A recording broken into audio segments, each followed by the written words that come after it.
வணக்கம். இந்திய நேரப்படி காலை 8 மணி நிகழ்வுகள். முதலில் ஜெம் முதன்மை நிகழ்வுகளை காணலாம்.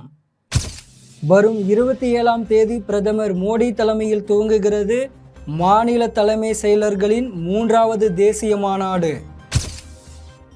தென் மாவட்டத்தில் ஏற்பட்ட மழை வெள்ள பாதிப்பை தேசிய பேரிடராக அறிவிக்க முடியாது. அமைச்சர் நிர்மலா சீதாராமன் திட்டவட்டம். சிறையில் செந்தில் பாலாஜியை சந்தித்தது யார்? தகவல் அளிக்க சிறைத்துறை கவர்னர் பரிந்துரை. கோவைக்கும் மிகப்பெரிய மழை ஆபத்து. அதற்கு முன் குளம் நீர்நிலைகளை தூர்வார வேண்டும். வானிலை ஆராய்ச்சியாளர்கள் எச்சரிக்கை. இனி விரிவான நிகழ்வுகளை காணலாம். மாநில தலைமை செயலர்களின் 3வது தேசிய மாநாடு வரும் 27ஆம் தேதி பிரதமர் மோடி தலைமையில் துவங்க உள்ளதாக தகவல் வெளியாகியுள்ளது. மத்திய மாநில அரசுகளுக்கு இடையேயான கூட்டாட்சியை வெளிப்படுத்தும் விதமாக மாநில தலைமை செயலாளர்கள் முதல் தேசிய மாநாடு கடந்த ஆண்டு ஜூனில் பஞ்சாபிலும், 2வது மாநாடு கடந்த ஜனவரி மாதம் டெல்லியிலும் நடைபெற்றது.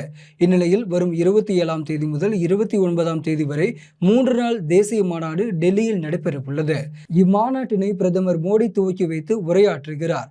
இதையொட்டி மாநிலங்களின் அரசு தலைமை செயலாளர்கள், யூனியன் பிரதேசங்களின் மூத்த அதிகாரிகள் மற்றும் மாவட்ட கலெக்டர்கள் பங்கேற்கின்றனர். தமிழ்நாட்டில் சென்னை மற்றும் தென் மாவட்டத்தில் ஏற்பட்ட மழை வெள்ள பாதிப்பை தேசிய பேரிடராக அறிவிக்க முடியாது என்று ஒன்றிய நிதியமைச்சர் நிர்மலா சீதாராமன் திட்டவட்டமாக தெரிவித்துள்ளார். மிக்ஜாம் புயல் காரணமாக சென்னை, செங்கல்பட்டு, திருவள்ளூர், காஞ்சிபுரம் ஆகிய மாவட்டங்கள் இம்மாத துவக்கத்தில் வெள்ளத்தில் தத்தளித்தன. அந்த பாதிப்பிலிருந்து அந்த மாவட்டங்கள் கொஞ்சம் கொஞ்சமாக மீண்டு வந்த நிலையில் தென் மாவட்டங்களில் கடந்த வாரம் 150 ஆண்டுகளில் இல்லாத அளவு கனமழை கொட்டி தீர்த்தது. இந்நிலையில் தமிழக பாஜக தலைவர் அண்ணாமலை ஒன்றிய நிதியமைச்சர் நிர்மலா சீதாராமனை நேற்று சந்தித்தார்.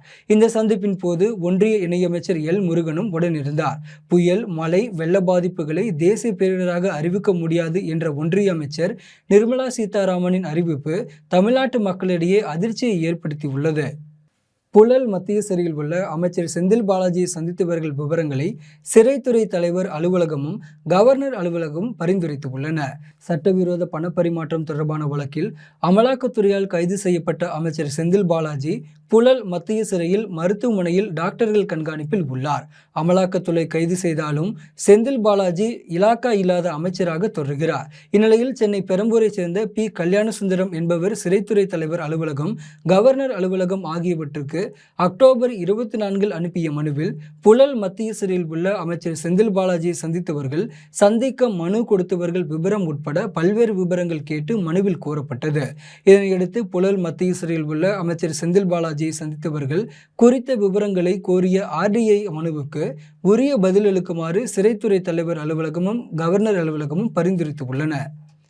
கோவைக்கும் மிகப்பெரிய மழை ஆபத்து உள்ளதால் அதற்கு முன் குளம் நீர்நிலைகளை தூர்வார வேண்டும் என்று வானிலை ஆராய்ச்சியாளர்கள் எச்சரித்துள்ளனர். தமிழகத்தின் தென் மாவட்டங்களில் காலநிலை மாற்றத்தால் பெய்த கனமழையால் பெருத்த சேதம் ஏற்பட்டது. வீடுகளையும் பொருட்களையும் இழந்து மக்கள் தவிக்கின்றனர். அதுபோன்ற சூழல் கோவைக்கு ஏற்பட்டு விடக்கூடாது. அரசும் அரசு அதிகாரிகளும் விழிப்புடன் இருக்க வேண்டும் என்று மக்கள் எதிர்பார்க்கின்றனர். இந்நிலையில் தமிழ்நாடு வேளாண் பல்கலை முதன்மை வானிலை விஞ்ஞானி மற்றும் காலநிலை ஆராய்ச்சி மைய முன்னாள் தலைவர் பாலசுப்ரமணியன் பேசும்போது, நாள் ஒன்றுக்கு 6 முதல் 10 சென்டிமீட்டர் வரை மழை பெய்யும் நாள் விரைவில் வரும். அதே கோவை தாங்காது. எனவே குளங்களையும் நீர்வழி பாதைகளையும் தூர்வாரி தயார் நிலையில் வைக்க வேண்டும் என வானிலை ஆராய்ச்சியாளர்கள் எச்சரித்துள்ளனர். புது வண்ணாரப்பேட்டையில் கிறிஸ்துமஸ் தினத்தை முன்னிட்டு அமைச்சர்கள் சேகர்பாபு மற்றும் செஞ்சி மஸ்தான் ஆகியோர் மாற்றுத்திறனாளிகளுக்கு நலத்திட்ட உதவிகளை வழங்கினர். சென்னை புது வண்ணாரப்பேட்டையில் கிறிஸ்துமஸ் தினத்தை முன்னிட்டு மாற்றுத்திறனாளிகள் மற்றும் ஏழை எளியோர்களுக்கு நலத்திட்ட உதவிகள் வழங்கும் விழா நடைபெற்றது. விழாவில் RK நகர் சட்டமன்ற உறுப்பினர் எபினேசர் தலைமையில் சிறப்பு அழைப்பாளராக அமைச்சர்கள் சேகர்பாபு மற்றும் செஞ்சி மஸ்தான் கலந்து கொண்டு மாற்றுத்திறனாளிகளுக்கு 3 சக்கர சைக்கிள்களை வழங்கினர்.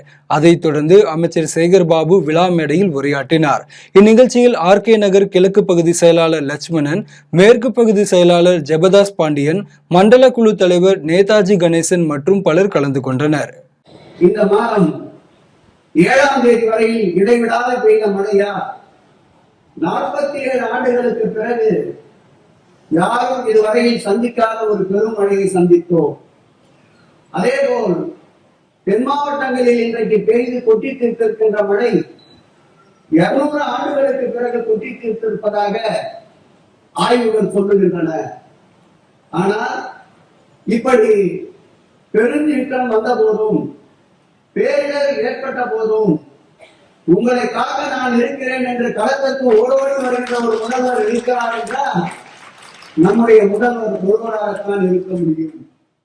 கடலூர் மாவட்ட ஆட்சியர் அலுவலகத்தில் 12 கோடியே 35 லட்சம் ரூபாய் மதிப்பில் மாணவர்களுக்கு கல்வி கடன் உதவி வழங்கப்பட்டது. கடலூர் மாவட்டத்தில் 2300 மாணவர்கள் இணையதளம் மூலம் கல்வி கடனுக்காக விண்ணப்பித்து இருந்தனர். இதில் 354 மாணவ மாணவிகளுக்கு 12 கோடியே 35 லட்சம் ரூபாய் மதிப்பில் கடலூர் மாவட்ட ஆட்சியர் அலுவலகத்தில் அமைச்சர்கள் MRK பன்னீர்செல்வம் மற்றும் CV கணேசன் ஆகியோர் கல்வி கடன் உதவியை வழங்கினர். இதில் மாவட்ட ஆட்சியர் அருண் தம்புராஜ், சட்டமன்ற உறுப்பினர் ஐயப்பன், மாநகராட்சி மேயர் சுந்தரி ராஜா, மாவட்ட காவல்துறை கண்காணிப்பாளர் ராஜாராம் மற்றும் பலர் கலந்து கொண்டனர். காஞ்சிபுரத்தில் 60 லட்சம் ரூபாய் மதிப்பில் புதிய 2 அடுக்கு நூலகத்தை காஞ்சிபுரம் சட்டமன்ற உறுப்பினர் எழிலரசன் திறந்து வைத்தார். காஞ்சிபுரம் மாவட்ட நூலகத்துறை சார்பில் ஏகாம்பரநாதர் சன்னதி தெருவில் புகழ்பெற்ற நூலகம் அமைந்து உள்ளது. இதில் 8000 பேர் உறுப்பினராகவும் 70க்கும் மேற்பட்ட பல்வேறு தலைப்பிலான புத்தகங்கள் உள்ளது. இந்நிலையில் நூலக இடவசதி குறைவு காரணமாக அதை விரிவுபடுத்த வேண்டும் என நூலக வாசகர்கள் சட்டமன்ற உறுப்பினர் எழிலரசனிடம் கோரிக்கை விடுத்தனர். இதனைத் தொடர்ந்து வாசகர்களின் கோரிக்கையை ஏற்று 60 லட்சம் ரூபாய் மதிப்பில் 2 அடுக்கு கொண்ட புதிய நூலக கட்டிடத்தை சட்டமன்ற உறுப்பினர் ரிப்பன் வெட்டி துவக்கி வைத்தார். பின்னர் நூலகத்தில் உள்ள புத்தகங்களை பார்வையிட்டு கூடுதலாக புதிய புத்தகங்களை கொண்டு வர நடவடிக்கை எடுக்கப்படும் என வாசகர்களுக்கு உத்தரவு அளித்தார். நாகப்பட்டினம் அருகே மக்களுடன் முதல்வர் சிறப்பு முகாம் நடைபெற்றது. நாகப்பட்டினம் மாவட்டம் கீழ்வேலூர் முதல்நிலை பேரூராட்சி சார்பில் மக்களுடன் முதல்வர் திட்ட சிறப்பு முகாமிற்கு மாவட்ட வருவாய் அலுவலர் பேபி தலைமை தாங்கினார். முகாமை கீழ்வேலூர் பேரூராட்சி மன்ற தலைவர் இந்திரா காந்தி சேகர், செயல் அலுவலர் குகன், பேரூராட்சி மன்ற துணைத் தலைவர் சந்திரசேகரன் ஆகியோர் குத்துவிளக்கு ஏற்றி தொடங்கி வைத்தனர். இந்த முகாமில் அணுகும் வருவாய் மற்றும் பேரிடர் மேலாண்மை துறை 13 துறைகள் கலந்து கொண்டு பயனாளிகளின் மனுக்களை பெற்றுக் கொண்டனர். இதில் சாராட்சியர் பொறுப்பு கண்ணன், தனித்துணை ஆட்சியர் கார்த்திகேயன், அரங்கநாதன், கீழ்வேலூர் வட்டாட்சியர் ரமேஷ் உட்பட பலர் கலந்து கொண்டனர். கோவையில் சிறுபான்மை மக்களின் உரிமைகள் தின விழா கொண்டாடப்பட்டது. சிறுபான்மை மக்களின் உரிமைகளை பாதுகாப்பதற்காக ஒவ்வொரு ஆண்டும் சிறுபான்மையினர் உரிமைகள் தினம் கொண்டாடப்படுகிறது. இதனைத் தொடர்ந்து கோவையில் நடைபெற்ற சிறுபான்மை உரிமைகள் தின விழாவில் அமைச்சர்கள் முத்துச்சாமி மற்றும் செஞ்சி மஸ்தான், சிறுபான்மைத்துறை ஆணைய தலைவர் பீட்டர் ஆல்போன்ஸ் உள்ளிட்ட நிர்வாகிகள் கலந்து கொண்டனர். முன்னதாக கோவை மாவட்ட முஸ்லிம் மகளிர் உதவி சங்கத்துக்கு கோவை அத்தர் ஜமாத் நிர்வாகம் சார்பாக ரூ. 2 லட்சம் நன்கொடையாக வழங்கப்பட்டது. மேலும் ஜெயின் சமூகத்தை சேர்ந்தவர்கள் சிறுபான்மையினர் சான்றிதழ் பெற பரிந்துரைக்கும் அதிகாரம் பெற்ற அமைப்பாக கோயம்புத்தூர் ஜெயின் மகா சங்கத்தை அங்கீகரித்து அதற்கான ஆணையினை அமைச்சர்கள் வழங்கினார்கள். பன்ருட்டியில் வழக்கறிஞர்கள் சங்க பொறுப்பாளர்களுக்கான தேர்தல் நடைபெற்றது. கடலூர் மாவட்டம் பன்ருட்டியில் ஒருங்கிணைந்த நீதிமன்ற வளாகத்தில் இயங்கி வரும் வழக்கறிஞர்கள் சங்க தேர்தல் நிர்வாகிகள் தட்சணாமூர்த்தி, சுப்பிரமணி, தங்கரத்தினம் இவர்கள் முன்னிலையில் நடைபெற்றது. இதில் சங்க தலைவராக தர்மராஜ், செயலாளராக பெருமாள்ராஜ், பொருளாளராக இளங்கோவன் ஒருமனதாக தேர்வு செய்யப்பட்டனர். இதனைத் தொடர்ந்து வெற்றி பெற்ற வழக்கறிஞர்கள் நீதிபதிகளிடம் வாழ்த்துக்கள் பெற்றனர். இந்நிகழ்ச்சியில் துணைத் தலைவர் இளையராஜா, நூலகத்துறை செயலாளர் ராஜதுரை, விளையாட்டு செயலாளராக குணசீலன் ஆகியோர் தேர்வு செய்தனர். இதில் பல்வேறு வழக்கறிஞர்கள் கலந்து கொண்டு ஒருமனதாக தேர்வு செய்யப்பட்ட வழக்கறிஞர்கள் சங்க புதிய நிர்வாகிகளை வாழ்த்தி பாராட்டினர். திருப்பூரில் ஜனவரி 7ஆம் தேதி நடைபெறவுள்ள INTUC செயற்குழு கூட்டம் திருப்பு முனையாக அமையும் என சங்கத்தின் தேசிய பொதுச் செயலாளர் அமீர்கான் திருப்பூரில் தெரிவித்தார். திருப்பூரில் INTUC சங்கத்தின் தேசிய பொதுச் செயலாளர் அமீர்கான் செய்தியாளர்களை சந்தித்தார். அப்போது சுதந்திர போராட்டத்தில் முக்கிய பங்காற்றிய திருப்பூர் குமரன் தொழிற்சங்க மாநில செயற்குழு மற்றும் நிர்வாக குழு மாநில தொழிற்சங்க தலைவர் அருள்ஜோதி தலைமையில் வருகின்ற 7ஆம் தேதி நடைபெற உள்ளது என்று தெரிவித்த அவர் இந்த செயற்குழு கூட்டம் திருப்பு முனையாக அமையும் என்று தெரிவித்தார். தொழிலாளர் விரோத, மக்கள் விரோத, மக்களுக்கு எதையெல்லாம் செய்கிறோம் என்று பொய் வாக்குறுதிகளை கொடுத்து வந்தார்களோ அந்த பொய் வாக்குறுதிகளை இதுவரை 10 ஆண்டு காலமாக நிறைவேற்றாத மக்கள் விரோத பாஜக அரசை வீழ்த்துவதற்காக வியூகம் அமைக்கின்ற முகமாகத்தான் வருகின்ற ஜனவரி 7ஆம் தேதி தமிழ்நாடு INTUC செயற்குழு கூட்டம் இங்கே திருப்பூரிலே நடைபெறுகிறது என்பதனை இந்த நேரத்திலே மகிழ்ச்சியோடு தெரிவித்துக் கொள்கிறேன். காட்டுமன்னார் கோவிலில் உள்ள தனியார் பள்ளியில் கிறிஸ்துமஸ் விழா கொண்டாடப்பட்டது. கடலூர் மாவட்டம் காட்டுமன்னார் கோவிலில் உள்ள தனியார் பள்ளியில் கிறிஸ்துமஸ் தினத்தை முன்னிட்டு கிறிஸ்துமஸ் விழா நடைபெற்றது.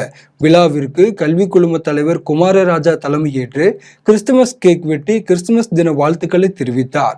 விழாவில் கல்வி குழும மேலாண் இயக்குனர் மற்றும் செயலர் அருண் உள்ளிட்டோர் கலந்து கொண்டு வாழ்த்துரை வழங்கினர். இதில் பள்ளி முதல்வர் ஷெரின் பேகம், துணை முதல்வர் சிவசந்திரன் உள்ளிட்ட ஆசிரியர்கள் பலர் கலந்து கொண்டனர்.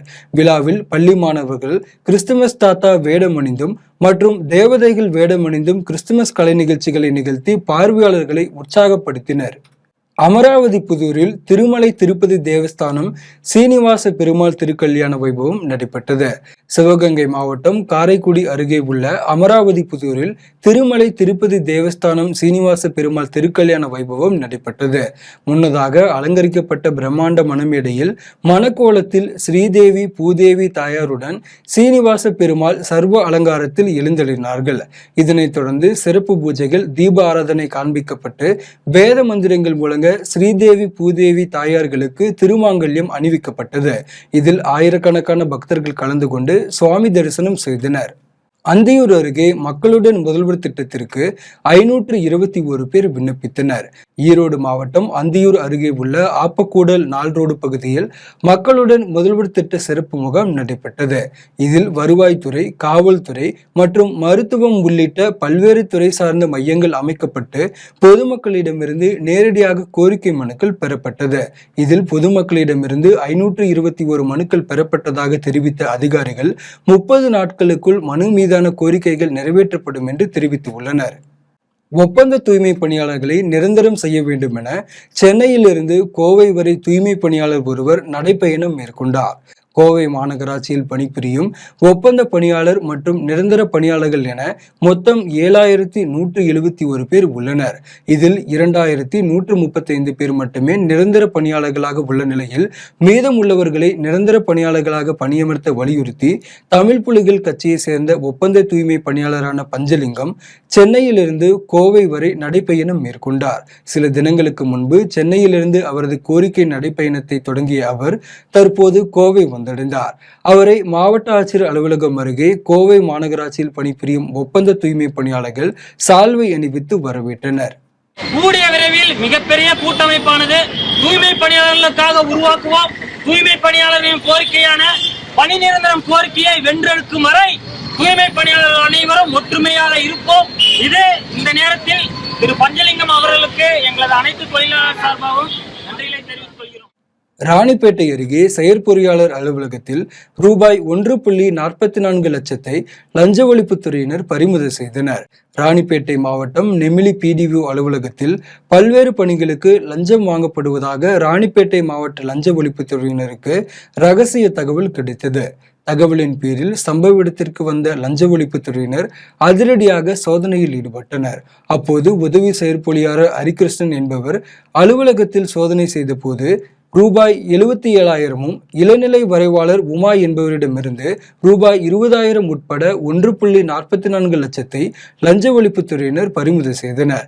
மேலும் இது குறித்து காவல்துறையினர் வழக்கு பதிவு செய்து விசாரணை நடத்தி வருகின்றனர். காரைக்கால் வட்டார வளர்ச்சி அலுவலகத்தை 100 நாள் பணியாளர்கள் முற்றுகையிட்டு போராட்டத்தில் ஈடுபட்டனர். காரைக்கால் மாவட்டத்தில் உள்ள கிராம பகுதிகளில் 100 நாள் வேலை திட்ட இயக்குனர் சத்தியமூர்த்தி தலைமையில் 67 நாட்கள் வேலை வழங்கப்பட்டு உள்ளது. இதனிடையே ஊரக வளர்ச்சித்துறை சத்தியமூர்த்தியை திடீரென பணியிட மாற்றம் செய்து உத்தரவிடப்பட்டது.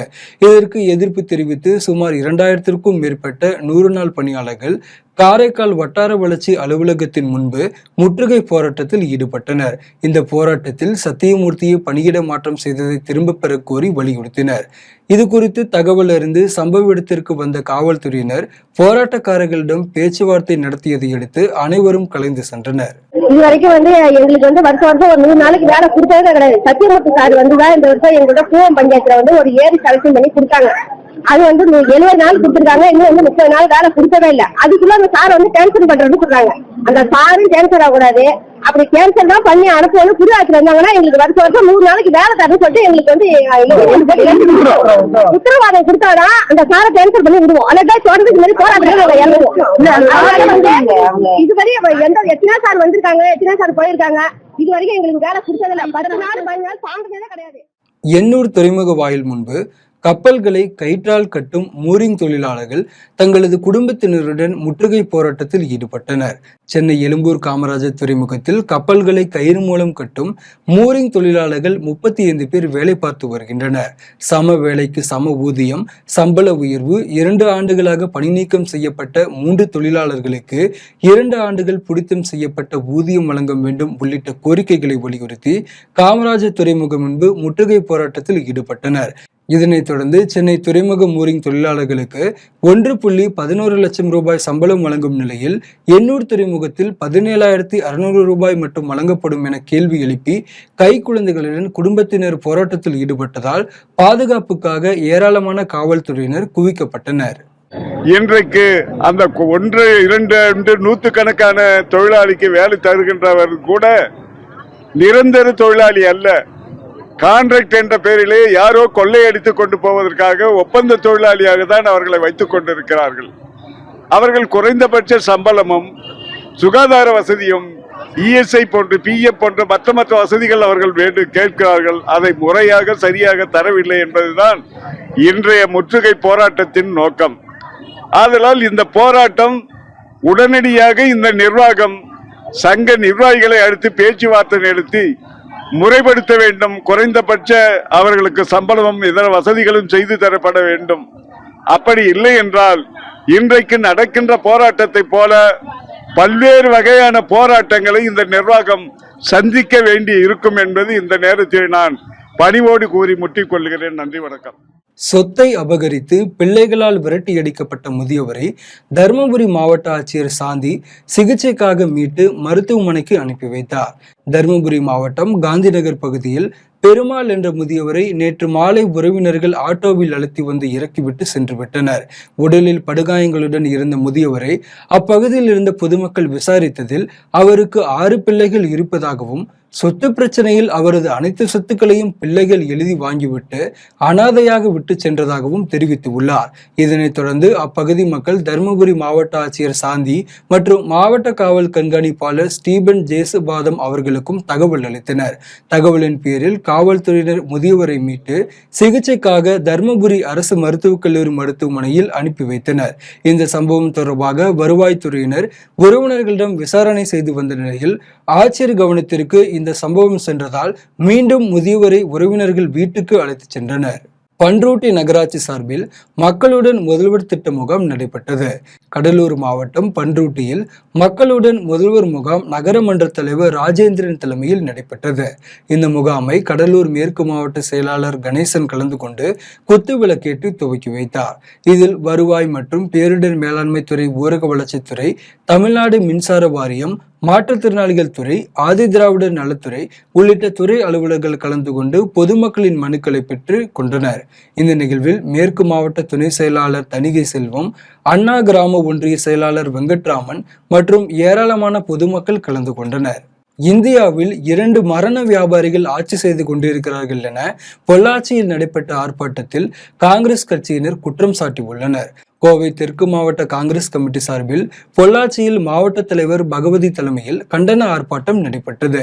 இதில் கலந்து கொண்ட 100க்கும் மேற்பட்ட காங்கிரஸ் கட்சியினர் நாடாளுமன்றத்தில் வண்ணகுண்டு வீசிய சம்பவத்தை கண்டித்தும் எம்பிக்கள் இடைநீக்கம் செய்யப்பட்ட சம்பவத்தை கண்டித்தும் கண்டன கோஷங்களை எழுப்பினர். இதனைத் தொடர்ந்து ஆர்ப்பாட்டத்தில் கலந்து கொண்ட தமிழ்நாடு காங்கிரஸ் கமிட்டி மாநில துணைத் தலைவர் கந்தசாமி செய்தியாளர்களிடம் பேசிய போது 5 அடுக்கு பாதுகாப்பு போடப்பட்டுள்ள நாடாளுமன்றத்திலேயே பாதுகாப்பு இல்லை என்றும் இதை எதிர்த்து கேள்வி கேட்கும் எதிர்க்கட்சிகள் எம்பிக்களை இடைநீக்கம் செய்யப்படுவது ஜனநாயக படுகொலை என்று கூறினார். திருத்தணியில் குடிநீர் குழாய் உடைத்து வீணாகும் குடிநீரை சரி செய்ய நகராட்சி நிர்வாகம் நடவடிக்கை எடுக்க வேண்டும் என சமூக ஆர்வலர்கள் கோரிக்கை விடுத்துள்ளனர்.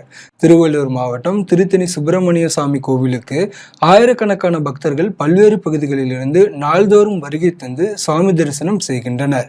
இந்த நிலையில் திருத்தணி மலையடிவாரத்தில் உள்ள தணிகை குடியிருப்பில் இருந்து வெளியேறும் கழிவுநீர் செல்லும் கால்வாயில் அடைப்பு ஏற்பட்டதால் அதனை சீரமைக்கும் பணியில் நகராட்சி ஊழியர்கள் ஈடுபட்டுள்ளனர். இதனைத் தொடர்ந்து கழிவுநீர் கால்வாய் சீரமைக்கும் பணியின் போது திருத்தணி அரக்கோணம் சாலையில் உள்ள குடிநீர் குழாய் உடைப்பு ஏற்பட்டு அதிலிருந்து அளவுக்கு அதிகமாக குடிநீர் வெளியேறி வருகிறது. எனவே நகராட்சி நிர்வாகம் குடிநீர் வீணாகுவதை தடுக்க உடனடியாக நடவடிக்கை எடுத்து சீரமைக்க வேண்டும் என பொதுமக்கள் மற்றும் சமூக ஆர்வலர்கள் கோரிக்கை விடுத்துள்ளனர். மீண்டும் ஜெம் முதன்மை நிகழ்வுகள். வரும் 27ஆம் தேதி பிரதமர் மோடி தலைமையில் துவங்குகிறது மாநில தலைமை செயலர்களின் 3வது தேசிய மாநாடு. தென் மாவட்டத்தில் ஏற்பட்ட மழை வெள்ள பாதிப்பை தேசிய பேரிடராக அறிவிக்க முடியாது. அமைச்சர் நிர்மலா சீதாராமன் திட்டவட்டம்.